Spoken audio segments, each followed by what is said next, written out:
1 Coríntios capítulo 1. Depois de Atos dos Apóstolos, depois de Romanos, 1 Coríntios. Diz assim: Paulo, chamado apóstolo de Jesus Cristo, pela vontade de Deus, e o irmão Sóstenes, a igreja de Deus que está em Corintos, aos santificados em Cristo Jesus, chamados santos, com todos os que em todo lugar invocam o nome de nosso Senhor Jesus Cristo, Senhor deles e nosso. Graça e paz da parte de Deus, nosso Pai, e do Senhor Jesus Cristo. Sempre dou graças ao meu Deus por vós, pela graça de Deus que vos foi dada em Jesus Cristo. Porque em tudo fostes enriquecido nele, e em toda palavra, e em todo entendimento, como foi mesmo o testemunho de Cristo confirmado em vós. De maneira que nenhum dom vos falta, esperando a manifestação de nosso Senhor Jesus Cristo, o qual vos confirmará também até o fim, para serdes irrepreensíveis no dia de nosso Senhor Jesus Cristo. Fiel é Deus, pelo qual foste chamado para a comunhão de seu Filho Jesus Cristo, nosso Senhor. Versículo 10. Rogo-vos, porém, irmãos, pelo nome de nosso Senhor Jesus Cristo, que digais todos uma mesma coisa, e que não haja entre vós dissensões, antes sejais unidos em um mesmo sentido, em um mesmo parecer. Porque a respeito de vós, irmão meus, me foi comunicado pelos da família de Cloé que há contendas entre vós. Quero dizer com isso que cada um de vós diz: eu sou de Paulo, eu de Apolo, e eu de Cefas, e eu de Cristo. Está Cristo dividido? Foi Paulo crucificado por vós, ou foste vós batizado em nome de Paulo? Dou graças a Deus porque a nenhum de vós batizei, senão a Cristo e a Gaio, para que ninguém diga que fostes batizado em meu nome.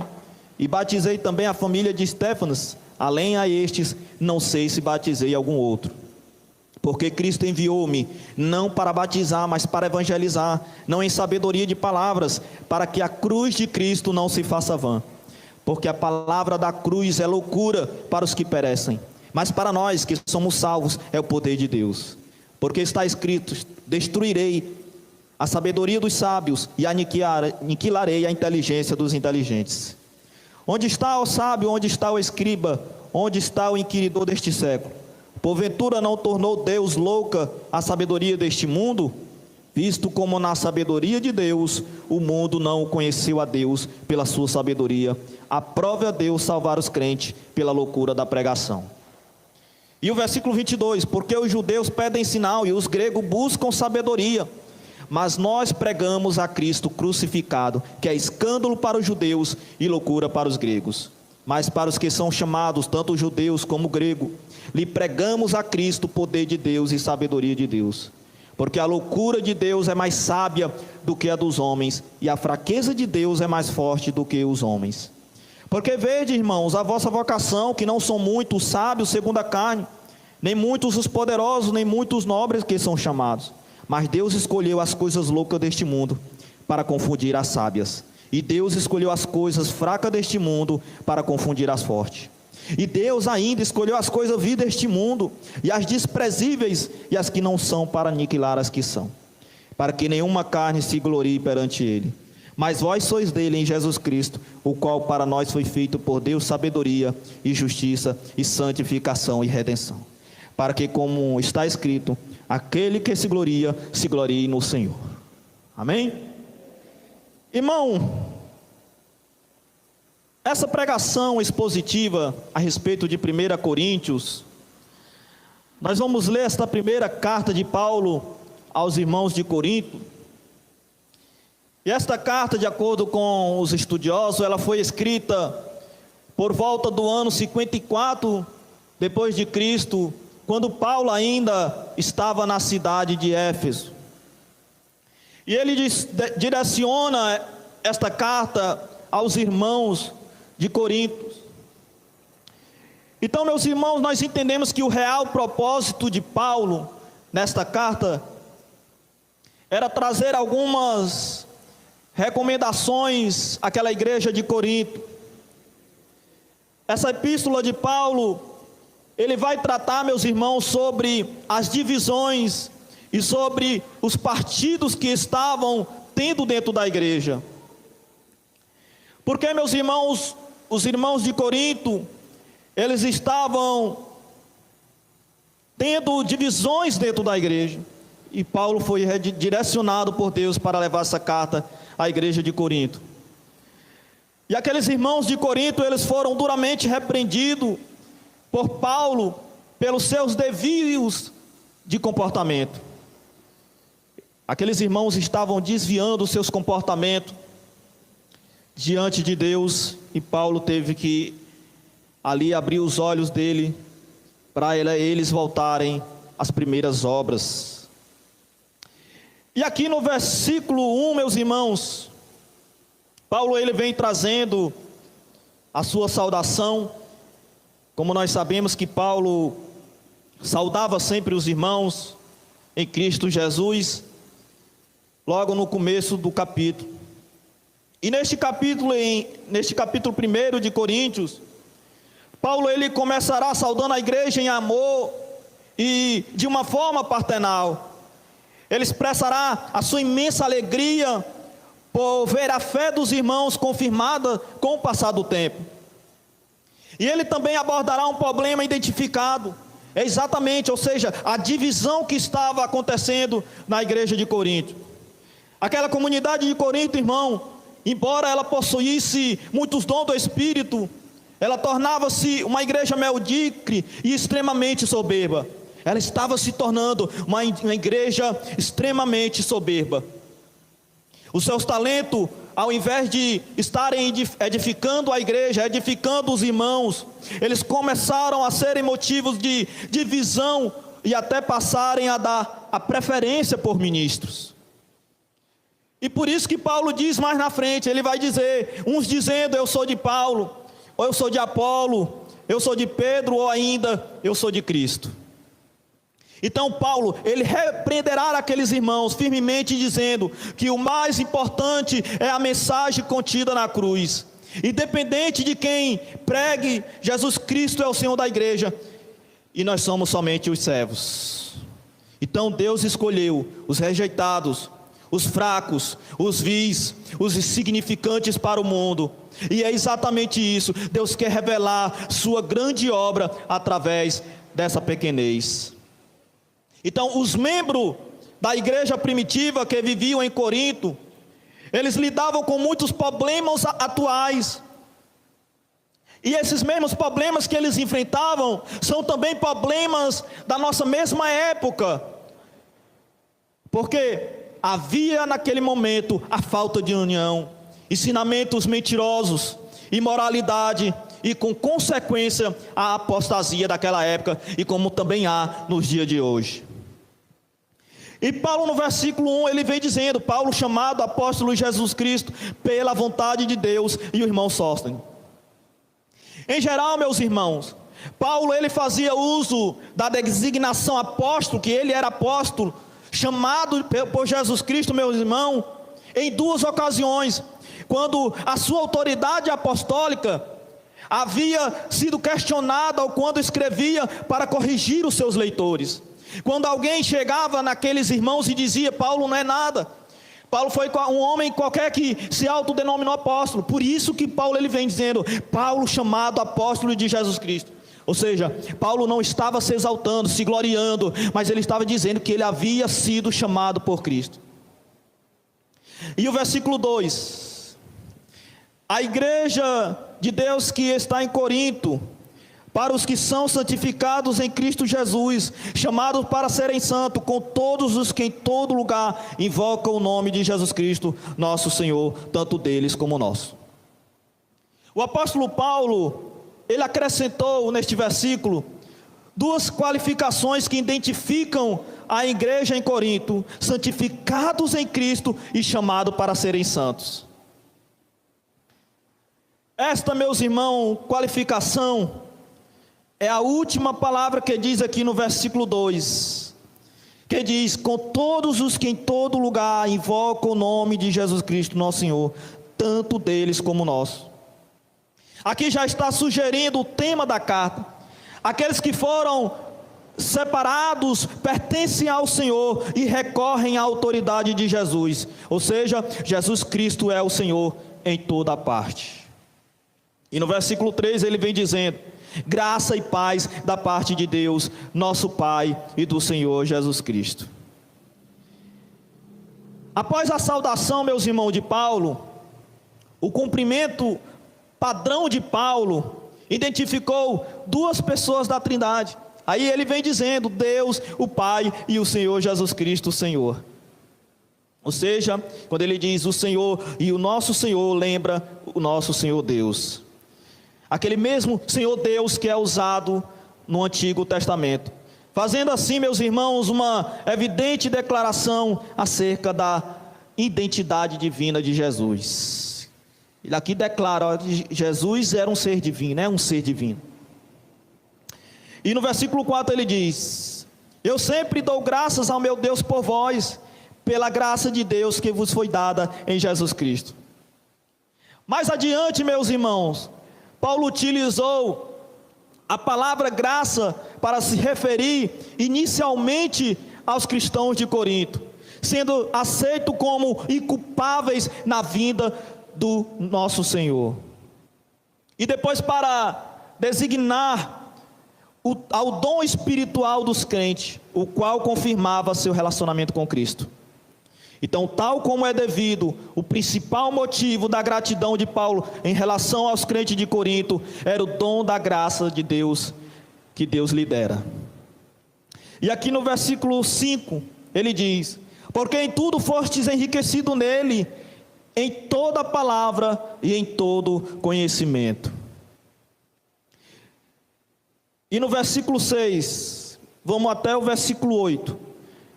Como foi mesmo o testemunho de Cristo confirmado entre vós, de maneira que nenhum dom vos falta, esperando a manifestação de nosso Senhor Jesus Cristo, o qual vos confirmará também até o fim, para serdes irrepreensíveis no dia de nosso Senhor Jesus Cristo. Então Paulo ele vem esclarecendo a natureza desta graça, ao se referir aos dons concedidos aos coríntios. Seu dom espiritual, meus irmãos, confirmava que eles haviam recebido o testemunho do Evangelho. Ao declarar, meus irmãos, Paulo, que aqueles irmãos eles foram enriquecidos, Paulo apontava não apenas para os dons que testificam da fé dos crentes de Corinto, mas também dos dons que foram mal utilizados e falsificados dentro da mesma congregação. Além, meus irmãos, de diversos pontos, por exemplo, falar em exaltação, motivo de orgulho para a igreja. Aquela congregação de Coríntios também se ensoberbecia de possuir um conhecimento religioso especial. E aqui no versículo 9, Paulo ele diz: fiel é Deus, pelo qual fostes chamados para a comunhão de seu Filho Jesus Cristo, nosso Senhor. Então, no meio desta transição a respeito dos dons, para o corpo desta epístola, desta carta, o apóstolo Paulo mais uma vez enfatizou o seu tema, ou seja, a autoridade do Senhor sobre seus filhos. Paulo aqui, meus irmãos, ele reconheceu a fidelidade do Pai a chamar os coríntios a uma comunhão em um só corpo com o seu Filho Jesus Cristo, que é o Senhor da igreja. E no versículo 10, Paulo ele diz: rogo-vos, porém, irmãos, pelo nome de nosso Senhor Jesus Cristo, que digais todos uma mesma coisa, e que não haja divisões entre vós, antes sejais perfeitamente unidos em uma mesma mente, em um mesmo parecer. O apelo de Paulo, meu irmão, à unidade daquela igreja é manifestado em uma expressão do primeiro século, traduzida como: que digais todos uma mesma coisa. A expressão acrescentada que ele fala aqui, em um mesmo parecer, refere-se à convicção comum acerca da centralidade e da importância da mensagem do Evangelho, ou seja, Cristo crucificado. Na mente de Paulo, meus irmãos, esta convicção central era a chave para a unidade da igreja. Porque aquela igreja, ela estava centrada mais em quem pregava mais bonito, em quem ministrava mais bonito, em quem ministrava melhor, em quem tinha eloquência de palavra. E aquilo, meus irmãos, estava fazendo com que aqueles irmãos tivessem uma divisão de pensamento, ou seja, eles não estavam ligados que na convicção, aquela igreja tinha que estar convicta no Cristo crucificado, na mensagem do Cristo crucificado, enquanto a igreja estava dando atenção em quem ministrava melhor, quem falava bonito. E no meio daqueles irmãos, eles, sem perceberem, estavam vivendo uma vida de divisão dentro da igreja.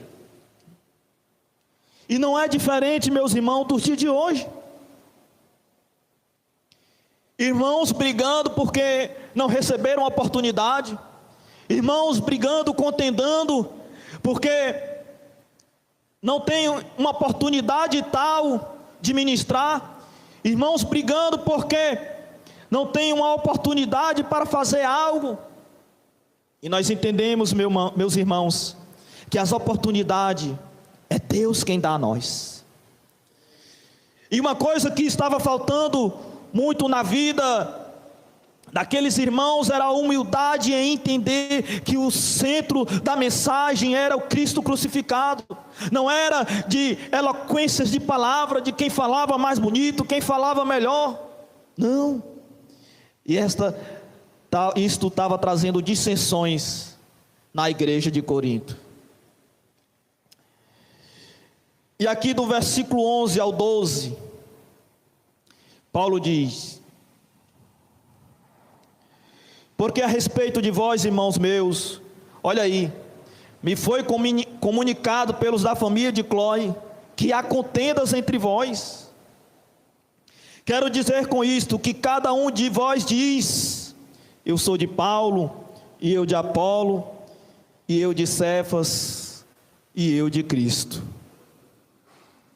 Então Paulo, ele revelou esta notícia da casa de Cloe acerca do espírito de discussão e divisão que havia na igreja de Corinto. Com um estilo vivido e irônico, o apóstolo Paulo, ele repetiu o seu lema partidário que aquele povo dizia, e eles utilizavam ele usou daquelas palavras que aquele povo falava, com os pensamentos partidários que eles diziam: eu sou de fulano, eu sou de Paulo, eu sou de Apolo. Ou seja, somente escravos faziam uso dessa expressão para identificar os seus donos. Se você for olhar e pesquisar na história da escravidão mais antiga, os escravos é quem dizia: quem é teu dono? Eu sou de Paulo. Eu sou de Cefas. Eu sou de Apolo. Além disso, meus irmãos, qualquer pessoa que servilmente pertencesse a um partido ou política poderia usar esta expressão. Mesmo que dissessem: eu sou de Cristo, os cristãos de Corinto, que imitavam meros homens, estavam demonstrando um espírito de divisão e escravidão contrários ao caminho de Cristo. Aqueles homens que estavam imitando, trazendo aquele espírito de divisão, eles estavam demonstrando um espírito de escravidão. Porque cada um dizia: eu sou de Apolo, eu sou de Paulo. E essa era uma expressão apenas usada pelos escravos, o qual eles usavam para identificar os seus donos. E quando cada um dizia: eu sou de Paulo, eu sou de Apolo, eles estavam demonstrando que eles tinham um espírito de divisão e escravidão contrário ao caminho de Cristo. E a partir do versículo 13 ao 16, olha o que diz. Paulo, ele vem fazendo essas perguntas para aquela igreja. Está Cristo dividido? Foi Paulo crucificado por vós? Ou fostes vós batizados em nome de Paulo? Aí Paulo diz: eu agradeço a Deus, pois não batizei nenhum de vós, senão a Crispo e a Gaio, para que ninguém diga que em meu próprio nome fostes batizados. E eu batizei também a família de Estéfanas. Além destes, não sei se eu batizei algum outro. Paulo, ele próprio respondeu a pergunta retórica que ele mesmo fez no versículo 13. Está Cristo dividido? E Paulo, ele respondeu. Paulo respondia, meus irmãos, com a sua própria vida e ministério. Ele responde, meus irmãos, a esta própria pergunta que ele fez, usando dois problemas cruciais relacionados a quem ele era e a que tipo de respeito lhe era devido. Rapidamente, meus irmãos, Paulo, ele interrogou: foi Paulo crucificado por vós? Ou foste vós batizado em nome de Paulo? Obviamente, meus irmãos, nós sabemos que a resposta para essas duas questões, lógico que não. Então Cristo, ele morreu para cada um de nós, e foi pela autoridade de Jesus que nós, eu e você, fomos identificados com ele em um corpo unido que lhe pertence. Ou seja, logo é a Cristo que a honra é devida. É a Cristo que a honra é devida. Mas aqueles irmãos de Corinto, eles estavam primeiramente honrando aqueles ministros, aqueles irmãos que estavam se destacando na obra de Deus. É diferente, meus irmãos, de você honrar um servo do Senhor, alguém que foi levantado por Deus, do que você está dizendo: olha, eu sou de Paulo, eu sou de fulano, eu sou de ciclano. E Paulo ali, meus irmãos, estava dizendo para aqueles irmãos que é a Cristo que a honra é devida, somente a Cristo que deve ser glorificado. E no versículo 17, ele diz: porque Cristo enviou-me não para batizar, mas para pregar o Evangelho, não com sabedoria de palavras, olha aí, para que não se faça vã a cruz de Cristo. Veja aqui, meus irmãos, a humildade de Paulo. Paulo, ele não tentou aumentar o seu número de admiradores batizando. Pelo contrário, meus irmãos, ele apenas pregou o Evangelho, ou seja, a missão que Deus lhe deu.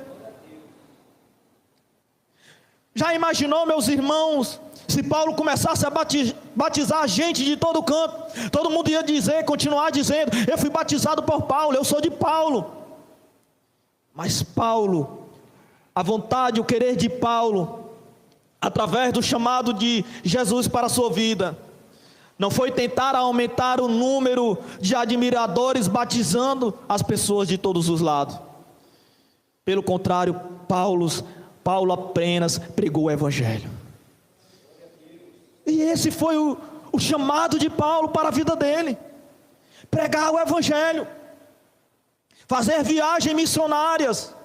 Isto foi o chamado de Paulo. Assim como Deus chamou a Paulo com um propósito, Deus chamou a cada um de nós para um propósito. Deus não escolheu você, meus irmãos, para um propósito vão, não. Deus escolheu você para um propósito de aumentar o evangelismo do seu reino, da sua palavra.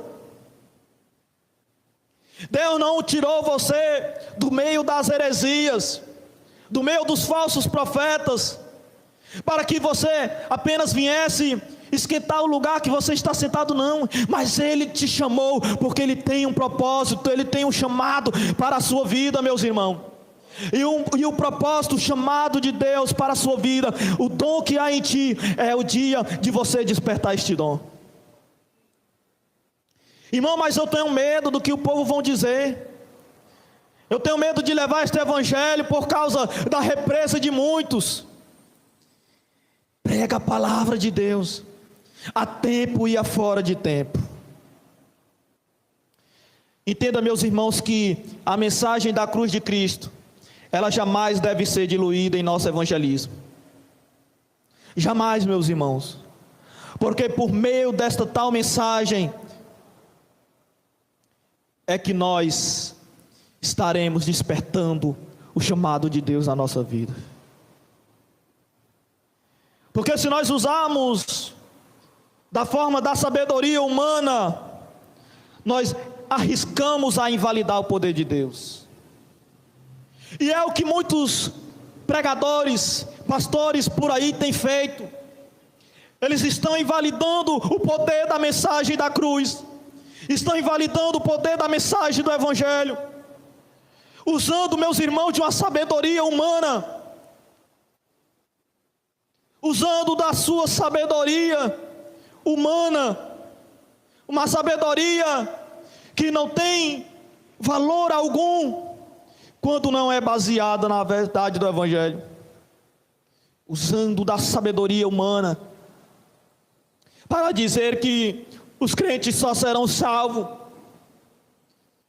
que os crentes só serão salvos se praticarem alguma obra da lei, que os crentes só serão salvos se fizerem algum tipo de sacrifício, só serão salvos se fizerem algo que eles mesmos tiveram uma visão, uma revelação, e dizem que Deus revelou a eles de tal forma, algo que está além das Escrituras Sagradas.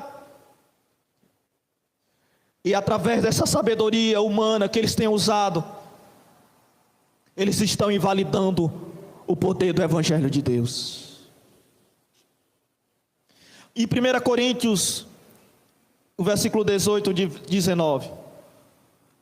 Porque a pregação da cruz, olha aí, ela é loucura para os que perecem, mas para nós que somos salvos, é o poder de Deus. Porque está escrito: eu destruirei a sabedoria dos sábios e reduzirei a nada o entendimento do prudente. Ou seja, meus irmãos, a cruz ela divide de uma tal forma a raça humana. Essa divisão, meus irmãos, é para aqueles que perecem, para quem a cruz de Cristo é loucura, para quem a cruz de Cristo é estupidez ou bobagem. Mas para nós, os que estão sendo salvos, a cruz é a sabedoria e o poder de Deus.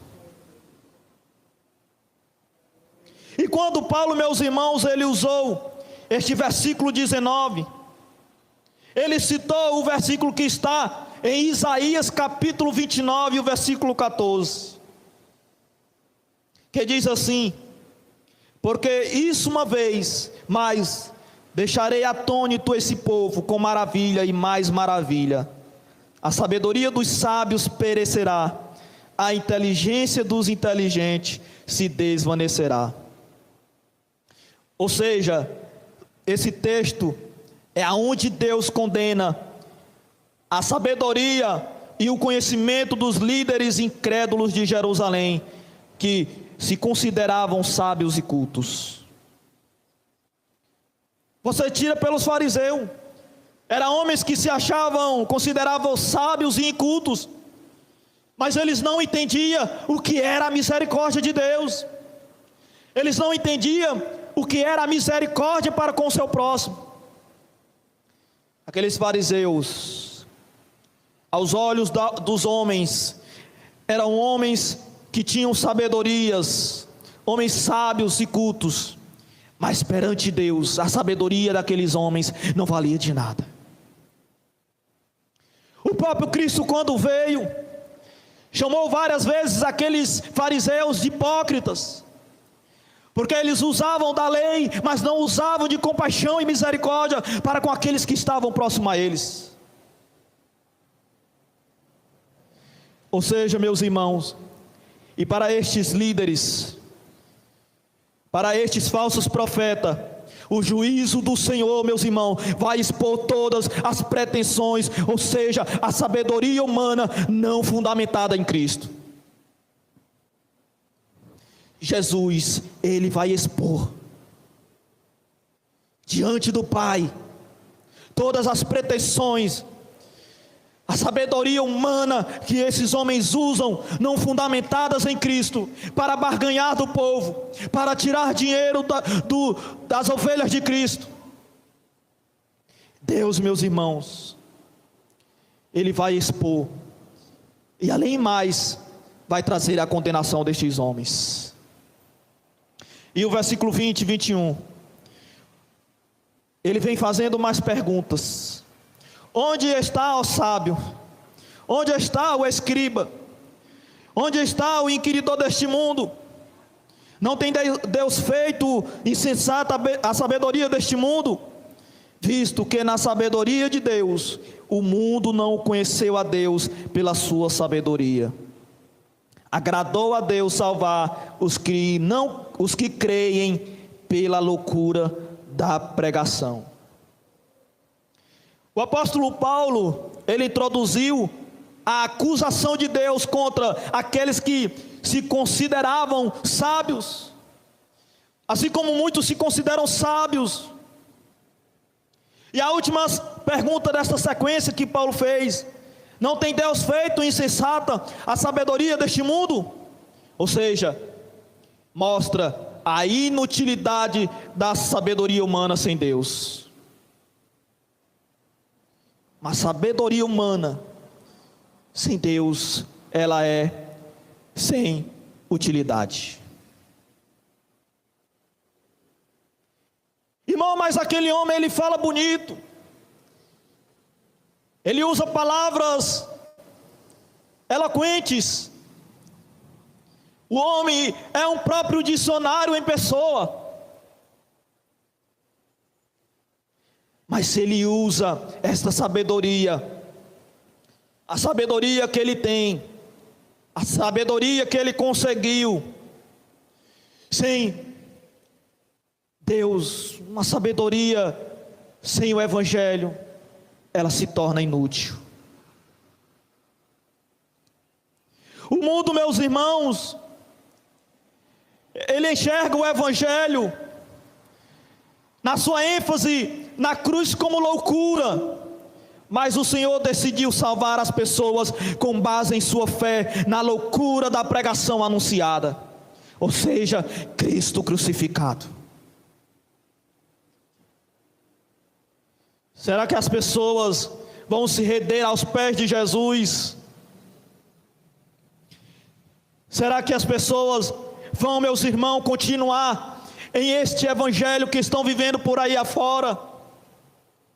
Um evangelho de barganha, que crendo que se eu fizer um voto a Deus de R$500,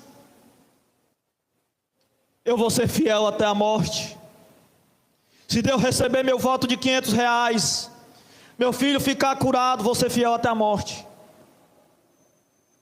Será, meus irmãos, que desta forma que o povo tem visto o evangelho? Será que estas pessoas vão ser salvas porque creem nesta forma, em misticismo e outras coisas mais? Mas prove a Deus, meus irmãos, salvar o seu povo pela loucura da pregação, pela cruz do evangelho de Cristo. E o versículo 22 e o 23: porque os judeus requerem um sinal e os gregos buscam sabedoria, mas nós pregamos a Cristo crucificado, que é pedra de tropeço para os judeus e para os gregos loucura. Todos nós sabemos, meus irmãos, que para os judeus a mensagem de Cristo crucificado, ou seja, um Messias crucificado, simboliza até nos dias de hoje para aqueles judeus fraqueza, ou seja, indica que Jesus era um Messias falso para eles. Por isso que ainda nos dias de hoje, muitos dos judeus não acreditam que Cristo é o Messias, porque eles acreditavam no Messias como um imperador, como um rei, que se sentaria num trono e destruiria Roma com todos os seus exércitos. Logo, meus irmãos, a mensagem de Cristo crucificado era uma pedra de tropeço para eles, era um insulto para os judeus, era um insulto para as suas expectativas. Para os gentios que não tinham expectativas messiânicas, apenas conceitos gerais do que uma divindade deveria ser, a mensagem de Cristo crucificado, para eles, era tolice. Para muitos daqueles gentios, a mensagem da cruz de Cristo crucificado para muitos era uma tolice. E aqui no versículo 24, mas para os que são chamados, tanto judeus como gregos, Cristo é o poder de Deus e a sabedoria de Deus. Então esta mensagem, meus irmãos, este evangelho é o poder de Deus. E este poder de Deus, meus irmãos, está nas tuas mãos, que é a palavra do evangelho. O poder de Deus está nas tuas mãos, que é a mensagem do evangelho. Então, meus irmãos, demonstre o evangelho de Cristo para os que estão afora. Devemos, meus irmãos, entender que nós devemos ser dirigidos por Ele e não por nós mesmos, porque senão nós estaremos dirigidos pela nossa sabedoria humana. Mas use, meus irmãos, do evangelho, que é o poder de Deus. E como cristão, meus irmãos, é a nossa obrigação ter um estilo de vida que revele a vontade de Deus na nossa vida. Os coríntios, eles tinham muitos dons, mas eram divididos, assim como hoje em dia. Devemos, meus irmãos, comportar-nos e tomarmos decisões que fortaleçam a unidade do corpo de Cristo, ao sermos o quê? Portadores da união, sem divisões ou guerras. Amém, meus irmãos? O poder de Deus está nas tuas mãos, que é o evangelho de Cristo. Não faça como a igreja de Corinto, levando divisões. Ah, eu sou de fulano, eu sou de ciclano, como nós vemos nos dias de hoje por aí afora. Ah, eu sou do missionário tal, eu sou do apóstolo tal. Mas nós somos de Cristo e pregamos a Cristo crucificado, que é o poder de Deus. Amém?